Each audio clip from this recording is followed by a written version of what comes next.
Perihal waktu, ketika Rabu menyeberang ke Sabtu, jam berdetak seperti biasanya. Dan Sabtu harus bersiap untuk menjelma Rabu. Sementara daun penanggalan tidak merasa harus bertahan di dinding itu. Hidup adalah penyeberangan yang menggantung antara rahim dan bumi. Kepada penjaga jembatan, kita cukup menganggukkan kepala sekedarnya lalu melintasinya agar bisa sampai di seberang sana. Dan kita akan ikut saja dalam antrian yang panjang, tidak tergesa-gesa. Tak ada yang menghalangi kita. Siapa yang menantiku? Di seberang sungguh adakah yang menantiku? Kau suka tidak percaya, katamu selalu. Aku tidak tahu apakah itu caramu menyatakan cinta kepadaku. Dan ketika Rabu menyeberangkan aku ke Sabtu, kau ternyata sudah berada di sana bersiap-siap untuk berangkat ke Rabu. Tanpa melambaikan tangan padaku, sebab senantiasa bersama di dalamnya di luar waktu. Kemarin, kini dan besok gemercik mengalir di sela-sela batu di atas jembatan penyeberangan itu. Kemarin, kini dan besok menyeberangi jembatan itu kita mengalir di sela-sela batu. Kemarin, kini dan besok bermuara di samudra yang sejak dalam rahim ibu telah menciptakan alun dan gelombang jauh di dalam diri kita. Mereka kau tahu, sama sekali tidak menunggu kita. Daun memilih angin ketika berada di dekat pohon di taman itu. Tapi, anak-anak kita sejak semula sama sekali tidak mempermasalahkannya. Mungkin memahami, mungkin tidak. Barangkali pernah mendengar itu, dan mungkin juga tidak. Apa bedanya bagi kita? Anak kita yang tak pernah bertanya ini hari apa, juga tak pernah bertanya kenapa mereka berada di sini, di antara kita. Ia tak pernah melihat ular itu, hanya angin yang mungkin bisa kembali ke sana. Kita tidak, apapun tidak, barangkali malah menolak. Ia telah kau ajari untuk berterima kasih, untuk senantiasa menyelami Rabu yang berpusing di rumah ini. Dan ia memang mengucapkan terima kasih, Rabu. Jangan kau ganggu kami. Kau telah mengajarinya begitu. Ia tak memperdulikan angin yang memilian rambutnya. Ditendangnya bola itu, kita yang bertahan di atasnya bergoyang-goyang mengelilingi matahari. Terima kasih, Sabtu. Kau telah mengajariku untuk mencintai Rabu. Itulah yang dikatakannya setiap kali pulang sekolah.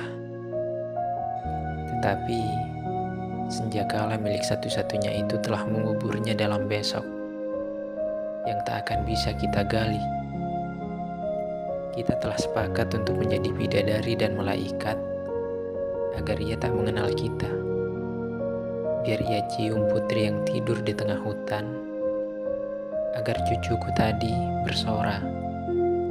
Biarlah anak itu, pangeran itu, bisa mencumbui dirinya yang telah berhasil menggerakkan lagi jarum jam. Sang dalang sudah menaruh kembali boneka-boneka itu di kotak. Penonton sudah bertepuk tangan, gong sudah dibunyikan, tanda lakon mulai dimainkan. Tapi kita bukan boneka kulit meskipun sudah menyaksikan gerimis. Menyusup di sela-sela benang sari kembang sepatu, masih adakah warna merah yang tersisa untuk kita? Tapi gong sudah dibunyikan, tanda lakon baru mulai dimainkan. Masih adakah angin basah yang tersisa untuk kita? Alangkah panjangnya menanti suara gong, alangkah singkatnya waktu berhelatan, dan ternyata tak ada jarak antara sabda pertama, si dalang dan tancap kayon.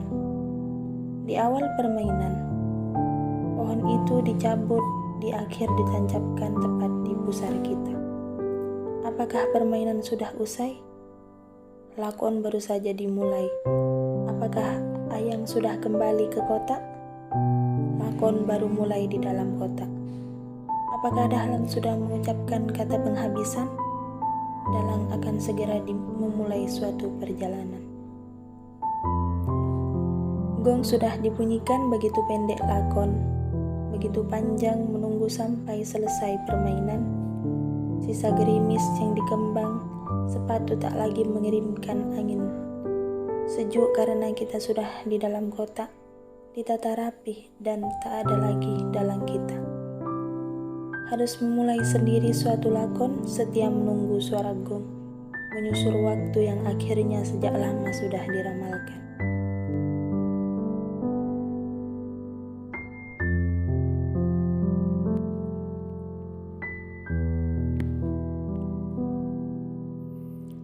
Sedang kau lihat jam di dinding ketika kau ajak aku keluar untuk menyaksikan iring-iringan di depan rumah kita. Hanya kebahagiaan milik kita ketika tak bisa lagi membedakan asa dan tujuan. Tak bisa lagi membedakan mata air dan air mata. Kau berada di pagar rumah kita ketika orang-orang menyelamiku dan kau memperhatikan mereka. Kau masuk rumah, menutup pintu, dan hanya mendengar suara lonceng peninggalan nenek moyang kita. Dan aku merasa selamanya berada di sela-sela kelonengnya. Rabu dan Sabtu berusaha masuk lewat celah pintu dan terjebak dalam rumah kita. Mereka terpesona oleh suara lonceng dan tak lagi mengenalku yang berada di luar rumah, disambut orang-orang itu.